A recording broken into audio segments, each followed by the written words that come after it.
Hello दोस्त, कैसे हो आप सभी। आई होप आप सभी अच्छे होंगे। तो देखो, आज हम बात करने वाले हैं बीए सेकेंड ईयर के शिक्षा शास्त्र का जो आपका एजुकेशन होता है उसके सेकंड चैप्टर के बारे में। फर्स्ट चैप्टर पर ऑलरेडी हमने वीडियो बना दिया है, लगभग 18 मिनट का वीडियो है जिसमें हमने पूरा फर्स्ट चैप्टर डिस्कस किया हुआ है। तो आज हम डिस्कस करने वाले हैं सेकंड चैप्टर के बारे में, जो कि आपके पेपर 1 का सेकंड चैप्टर है। इस सेकंड चैप्टर का नाम है मनोविज्ञान का स्वरूप, क्षेत्र और उद्देश्य। जो मनोविज्ञान डेवलप हुआ है, धीरे धीरे जो चीजें, मनोविज्ञान एक डेवलप्ड सब्जेक्ट के रूप में सामने आया है। तो मनोविज्ञान का स्वरूप क्या है, इसका क्षेत्र क्या है, इसका उद्देश्य क्या है, इसके बारे में हमें इस चैप्टर में जानना है, इस चैप्टर में डिस्कस करना है। तो वीडियो में अंत तक बने रहिएगा, आपको बहुत कुछ जानने को मिलेगा। पूरा एक आप समझ सकते हैं कि चीज को आपको समझने को मिलेगा। तो देखो, सबसे पहले समझो, बात करते हैं स्वरूप की। तो मनोविज्ञान का जो स्वरूप है ना, सबसे पहले मनोविज्ञान को समझने के लिए आपको मनुष्य को समझना होगा, अपने माइंड को समझना होगा। क्योंकि मनुष्य ने जब बाह्य चीज़ों के बारे में बहुत कुछ जाना, बाह्य चीज़ों के लिए, फिजिकल चीज़ों के बारे में, ज्योतिष के बारे में, नक्षत्रों के बारे में, बाहरी चीज़ों के बारे में जब बहुत कुछ जान लिया, तो उसके अंदर ये अर्ज हुआ, यार मेरे अंदर भी कुछ है क्या, कुछ मेरे अंदर भी चीजें हैं जिसको मैं जान सकता हूं। और फिर इस खोज के लिए उसने अपने अंदर मनन करना शुरू किया, अपने अंदर, अपने आत्मा को अपने अंदर झांक करके उसने देखना शुरू किया। और यहीं से जन्म होता है मनोविज्ञान का। लेकिन जब शुरुआत होता है ना, 16वीं शताब्दी में इसका शुरुआत होता है। और शुरुआत में मनोविज्ञान दर्शन शास्त्र का एक अभिन्न अंग था। यानी कि दर्शन शास्त्र अपने आप में एक ब्रॉड सब्जेक्ट था, उसमें का एक अभिन्न अंग था। कौन सा? आपका मनोविज्ञान, जिसको मतलब मन के बारे में, अपने अंदर की चीजों के बारे में, अपनी भावनाओं के बारे में, अपने माइंडसेट के बारे में, इन सब के बारे में जानने की जो एक एबिलिटी थी या एक क्षेत्र था जिसमें हम पढ़ सकते थे या जान सकते थे, समझ सकते थे, वो क्षेत्र पूरा दर्शन शास्त्र के अंतर्गत आता था। अब जो दर्शन शास्त्र है वो अपने आप में एक ब्रॉड सब्जेक्ट है, उसमें हम आत्मा, अध्यात्म, परमात्मा, इन सभी चीजों के बारे में जानने की कोशिश करते हैं। तो जब धीरे धीरे क्या हुआ, टाइम धीरे धीरे आगे बढ़ता गया, बीतता गया, अलग अलग कई सारे दार्शनिक आए, प्लेटो आए, अरस्तु आए, देकार्ते आए। तो उन्होंने मनोविज्ञान पर अपनी जब राय रखी, तो वो चीजें, मनोविज्ञान जो बना वो दर्शन से थोड़ा सा अलग वे में जाने लगा। दर्शन में बात होती थी आत्मा की, परमात्मा की, जिसको हम चेंज नहीं कर सकते हैं। That can not be changed. आपका सोल हो गया, आपके परमात्मा गॉड हो गए, that can not be change, वो चेंज नहीं हो सकता है। लेकिन आपका जो माइंडसेट है, आपका मनोविज्ञान है, दैट कैन बी चेंज्ड। आपका माइंडसेट चेंज किया जा सकता है। कुछ चीजें, कुछ थ्योरीज, अलग अलग जो समाज के लोग हैं, अलग अलग जगह के लोग हैं, उनके सोचने की क्षमता, उनके समझने की क्षमता, हर एक चीज अलग है ना। तो मनोविज्ञान कैन बी चेंज्ड। तो इसके लिए वहां से एक अलग रास्ता बनता है, एक अलग सब्जेक्ट के रूप में मनोविज्ञान को लाने में प्लेटो, अरस्तु और देकार्ते ने अपना बहुत महत्वपूर्ण योगदान दिया। और मनोविज्ञान वहां से एक नए सब्जेक्ट के रूप में, एक विषय वस्तु के रूप में सामने आया। और उसके बाद हम उसमें देखते हैं कि मनोविज्ञान एक आगे बढ़ता हुआ कैसे बढ़ा। तो देखो, समझो, प्लेटो और इन्होंने बताया, उसके बाद इसको जो आधुनिकीकरण दिया 17वीं 18वीं शताब्दी में, आधुनिकीकरण की तरफ, मॉडर्निज्म की तरफ लेकर के आए स्पीयरमैन। और इनकी एक बुक थी बिहेवियर, इन्होंने एक बुक लिखा बिहेवियर, व्यवहार। व्यवहार कैसा होता है, इस पे माइंडसेट का क्या फर्क पड़ता है, क्या चीजें होती हैं, इसके बारे में इन्होंने एक बुक लिखा। इस बुक का नाम था बिहेवियर। और इसी से एक मनोविज्ञान को एक आधुनिकता मिल गई कि मनोविज्ञान एक आधुनिक सब्जेक्ट के रूप में लोगों के सामने आने लगा।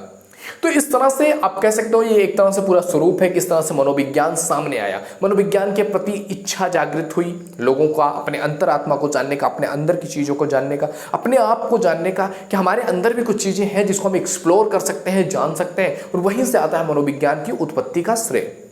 अब आइए इसके बाद देखते हैं सेकेंड पार्ट जो हमारा है, जिसको हम क्या कह सकते हैं, क्षेत्र। कि मनोविज्ञान का क्षेत्र कहाँ है, क्या चीजें हम पढ़ते हैं, क्या चीजें समझते हैं, मनोविज्ञान में क्या क्या क्षेत्र होता है, क्या इसके ब्रॉड एस्पेक्ट है मनोविज्ञान के, इसके बारे में समझते हैं। तो देखो, समझो, मनोविज्ञान की शुरुआत जो होती है वो गर्भाधान से होता है। गर्भाधान मतलब माँ का पेट। माँ के पेट से ही आपके अंतिम क्रिया तक, यानी कि आप अपनी लाइफ के अंतिम पड़ाव पर हैं, आपका अंतिम संस्कार हो, यानी कि आपके जन्म से लेकर के आपके मृत्यु तक का पूरा जो प्रोसेस है, पूरा जो टाइम पीरियड है, पूरा जो एक कह सकते हैं एक स्पेक्ट्रम है, एक एरिया है, ये पूरा एरिया ही आपका मनोविज्ञान का क्षेत्र है। आप जब से जन्म ले रहे हैं और जब आपकी मृत्यु हो जा रही है, इस बीच में आपका माइंडसेट किस तरह से काम करता है, हर एक सिचुएशन पर आपकी लाइफ के, आप किस तरह से सोचते हैं, किस तरह से समझते हैं, किस तरह से चीजों को देखते हैं, आपका मन किस तरह से काम करता है, कोई और पर्सन है वो किस तरह से सोचता है, क्या दोनों में क्या सिमिलरिटीज हैं, इसकी तुलना उससे करने पर किस तरह से मतलब एक माइंडसेट ग्रो हो रहा है। तो इसमें क्या है कि एक व्यक्ति जब से जन्म लेता है और उसकी मृत्यु तक पूरा एक मनोविज्ञान चलता रहता है। तो मनोविज्ञान का जो क्षेत्र है वो कहाँ से कहाँ तक है, गर्भाधान से अंतिम क्रिया तक। इसमें हम बहुत कुछ सीखते हैं, बहुत कुछ समझते हैं। व्यवहार की तुलना होती है, व्यवहार कैसे है कि कैसे कौन सा मनुष्य का माइंडसेट कैसा है, कैसा व्यवहार है, मनुष्य के व्यवहार की तुलना पशुओं से, कि मनुष्य किस तरह से पशुओं से अलग है, उसके अंदर क्या मनोवृत्ति है, क्या मनोविज्ञान उसने डेवलप कर लिया, उसका माइंडसेट कितना डेवलप हो चुका है। इन सब चीज़ों के बारे में तुलनात्मक अध्ययन किया जाता है, बॉडी के बारे में, शरीर का। क्योंकि जो चीज़ें हम जानते हैं, जो हमारा मन है, वो हमारी कई सारी इंद्रियों से, हमारे कई अनुवांशिकता से भी जो है चेंज होता है। इंद्रियों से भी अलग अलग इंद्रियां लोगों के अंदर होती है, सेंसिटिव होती है। मनुष्य की इंद्रियां अलग होती हैं, पशुओं में कुछ अलग ज्ञान इंद्रियां पाई जाती हैं, पौधों में कुछ अलग पाया जाता है। तो हर किसी का माइंडसेट उसी के लेवल का होता है। तो बॉडी के बारे में जानना, ज्ञान इंद्रियों के बारे में समझना, अनुवांशिकता को समझना कि कोई जिस पीढ़ी से चला आ रहा है कि इस पीढ़ी में वो था, उसके पूर्वज कैसे थे, वो कैसा है, इस तरह से जो अनुवांशिकता चल रही है उसको समझना। वातावरण के हिसाब से इसमें चेंजेस आते हैं, अलग अलग वातावरण का अलग क्षेत्र होता है। एक क्षेत्र है, मान लिया यहाँ पर अलग तरह के लोग रहते हैं, वो अलग दूसरे जो क्षेत्र है जहाँ दूसरा वातावरण है, दूसरा समाज है, वहाँ पर सोचने की क्षमता, समझने की क्षमता, लोगों को रिएक्ट करने की क्षमता। अगर आप देखोगे कई सारे ऐसे क्षेत्र अभी भी हैं वर्ल्ड में जो एक तरह से पूरी तरह से आप कह सकते हो पूरी दुनिया जिस वे में चल रही है उससे कम से कम 50-100 साल पीछे वो जी रहे हैं, जीवन जिए चले जा रहे हैं, एक आदि मानव की तरह लोग रह रहे हैं। तो ये सब चीज़ें क्या है, वहाँ के वातावरण के हिसाब से लोगों को फर्क पड़ता है, उनको क्या बिहेवियर मिला हुआ है, क्या नॉलेज मिला हुआ है, क्या शिक्षा मिला हुआ है, इससे उनका बिहेवियर चेंज होता है, उनका माइंडसेट चेंज होता है। तो ये हो सकता है इसका क्षेत्र। अब इस क्षेत्र के अंतर्गत कई सारी शाखाएं आती हैं जिनका हम अध्ययन करते हैं कि मनोविज्ञान की कौन कौन सी ब्रांचेज हो सकती हैं। तो हम असामान्य चीज़ें भी मनोविज्ञान में पढ़ते हैं, असामान्य मनोविज्ञान जिसको कहते हैं, कुछ अलग अलग, क्योंकि हर व्यक्ति का अपना अलग सोचने का नजरिया है, अलग पैटर्न है। तो कुछ असामान्य चीज़ें हो गई, उसको भी मनोविज्ञान के विषय क्षेत्र में रखा जाता है। कुछ सामान्य चीज़ें हो गई कि ये एक नेचुरल वे है, इस तरह से सभी लोग रिएक्ट करते हैं, सभी लोग रहते हैं, सभी लोग इस पर इस तरह से देखते हैं समाज को लेकर के या किसी भी चीज़ को लेकर के। एक जो कह सकते हैं कॉमन नज़रिया हो गया लोगों को देखने का, चीज़ों को देखने का, तो वह है सामान्य मनोविज्ञान। प्रयोगात्मक मनोविज्ञान की प्रयोग करके समझना कि हाँ मतलब इस तरह से ही मनुष्य का दिमाग वर्क करता है। एक मतलब जिसको हम थ्योरी, एक प्रैक्टिकल के रूप में ले सकते हैं कि हाँ सभी के दिमाग, क्योंकि माइंड तो माइंड है, ये उसी तरह से काम करता है। इसमें जो बायोलॉजी आपकी है वो बायोलॉजी सेम काम करेगी किसी भी पर्सन की हो। आप अगर मनुष्य हैं, आपकी एक बायोलॉजी बनी हुई है कि आपको किसी को देख के अट्रैक्शन होता है, अलेक्जेंडर है तो अट्रैक्शन होगा, ये बायोलॉजी है। You may be something, anything, आप कुछ भी हो सकते हो, किसी भी तरह का आपका माइंडसेट हो, कुछ भी आप सोचते हो, लेकिन जब आप किसी को देखते हो तो अट्रैक्शन होता है। तो ये आपकी एक बायोलॉजी है, तो जिसको हम प्रैक्टिकली बता सकते हैं, समझ सकते हैं। एंड इसके बाद है किशोरावस्था हो गया, प्रौढ़ अवस्था हो गया, इसमें किस तरह से माइंडसेट काम करता है, किशोर अवस्था में हमारे माइंड में क्या क्या चेंजेस आते हैं, कौन कौन से केमिकल रिलीज होते हैं, और उसके आधार पर तमाम सारी चीज़ें हमारे माइंड में चेंज आते हैं। प्रौढ़ अवस्था में किस तरह से माइंडसेट काम करता है, दिमाग किस तरह से वर्क करता है, किस तरह से मनोवृत्तियाँ होती हैं, तो उसके बारे में जानते हैं। औद्योगिक जो लोग हैं, जो लोग बिजनेस के क्षेत्र में है, इंडस्ट्रियल में है, उनका किस तरह से माइंडसेट काम करता है, समाज किस तरह से सोचता है, एक समाज को किस तरह से सोचना चाहिए, तो समाज भी आता है इसके शाखा में, एक ब्रांच के रूप में। क्योंकि मनोविज्ञान अपने आप में एक बहुत बड़ा ब्रॉड क्षेत्र है ना यार। एक मनुष्य जन्म लेता है और मृत्यु होती है, तब तक वो किस तरह से किस समाज में रहता है, कहाँ रहता है, कहाँ जाता है, वो छोटा हुआ, थोड़ा बड़ा हुआ, 1 साल, 2 साल, 4 साल, 10 साल, मतलब एक तरह से आप कह सकते हैं प्रोसेस पूरा लाइफ का बिल्ड होता है। इनका तुलनात्मक अध्ययन करना, व्यक्तिक अध्ययन करना कि एक व्यक्ति अलग है, इनका तुलना करना, विकासात्मक की किस तरह से विकास हो रहा है, किस तरह से माइंडसेट धीरे धीरे लोगों का ग्रो हो रहा है। इसके बाद दैहिक उसकी क्या हो गई, शैक्षिक एबिलिटी हो गई, शिक्षा से भी चीज़ें चेंज होती है, उसकी बॉडी लैंग्वेज से भी चीज़ें चेंज होती हैं। सैन्य शिक्षा हो गई, गणितीय शिक्षा हो गई, हर एक चीज़ का अपना एक माइंडसेट है।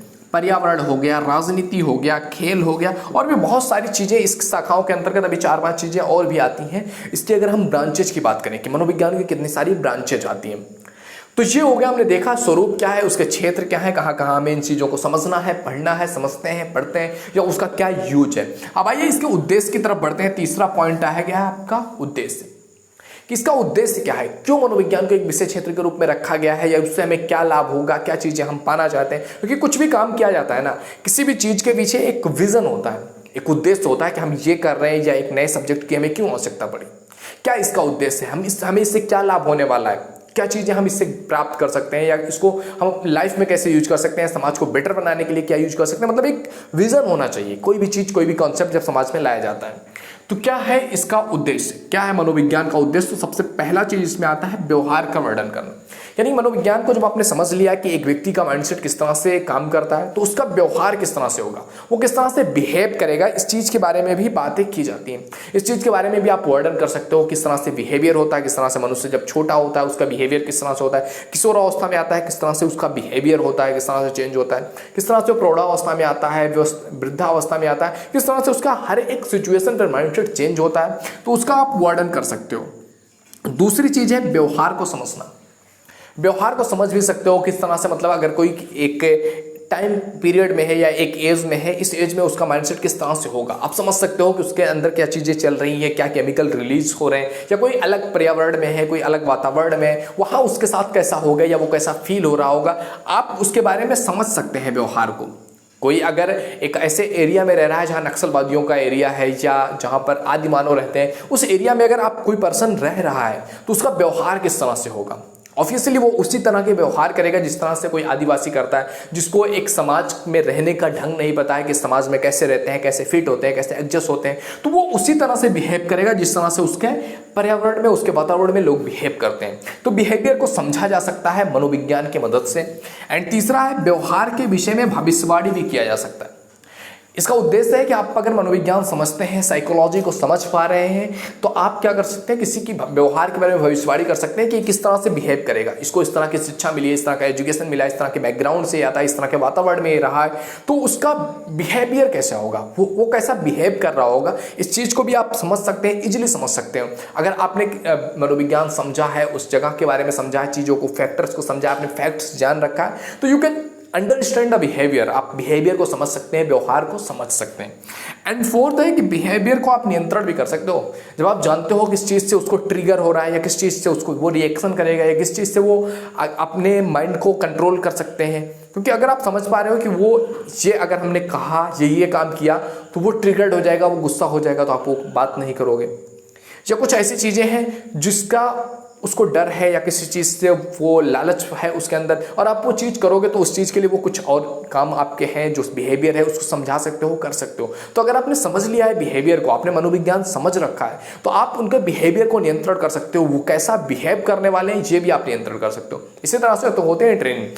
शुरुआत में आप जिन लोगों को हम सिखाने जाते हैं, या कभी आदिमानव यहाँ कैंपों में गवर्नमेंट जहाँ पर लोगों को भेज रही है कि उन लोगों को भी एजुकेट किया जाए, अब डायरेक्टली तो आप नहीं कर सकते, लेकिन आप उनके बिहेवियर को समझते हैं कि इस तरह से ये बिहेव करते हैं, इनको कैसे कैसे धीरे धीरे समाज के एक मेन आईना जो होता है, एक समाज का जो रूट है, जो पूरा देश एक वे में चल रहा है, आदिवासियों को भी उस रास्ते पर, उस विजन में आगे लेकर के आना भी गवर्नमेंट का काम है, गवर्नमेंट इस पर कर रही है। तो इसको किस तरह से कर सकते हैं, सबसे पहले हम उनको समझते हैं, उनके व्यवहार को समझते हैं, उनका वर्णन करते हैं, मनोविज्ञान को समझते हैं, तो फिर उनको हम समझ सकते हैं और उनको नियंत्रित कर सकते हैं, और उनको भी एक जीवन का एक अलग पर्सपेक्टिव दे सकते हैं।